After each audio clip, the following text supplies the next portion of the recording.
পড়ছি আমার স্বরচিত কবিতা শুধু একবার বলো।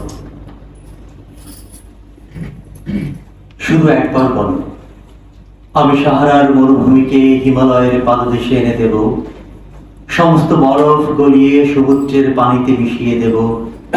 আমি তোমার জন্য পাহাড়কে করব সমতল, আর সমতলকে করব এক বিশাল পাহাড়।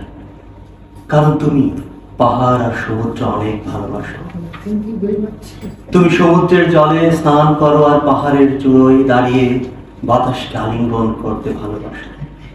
তুমি শুধু একবার বলো, আমি বাতাসে গড়ব ফুলের বাগান আর সারি সারি নক্ষত্রের বাড়ি। আমি সাঁঝের বেলায় তোমাকে নিয়ে শূন্য পথে হেঁটে যাব, হাতে হাত রেখে বরস মাখবো মনে। শুধু একবার বলো, তোমার জন্য পূর্ণিমার চাঁদ এনে দেব হাতের মুঠোয়। অবাক বিস্ময়ে তাকিয়ে থাকবে, চোখে চোখ রেখে হারিয়ে যাবে নিঃশব্দে বায়ু শূন্য পথে। শুধু একবার বলো, আমি বৃষ্টির কণাকে সাজিয়ে রাখবো বাতাসে, যখন ইচ্ছে হবে গায়ে মাখবে। নরম শিহরণে হারিয়ে যাবে স্বপ্নের মায়াবী পথে। প্রজাপতির ডানায় ভর করে উঠবে, যখন যেখানে ইচ্ছে হবে নিমিষেই চলে যাবে। শুধু একবার বলো, আমি নতজানু হব তোমার বাহুডোরে, শীতল নরম শরীরে। সবাইকে ধন্যবাদ।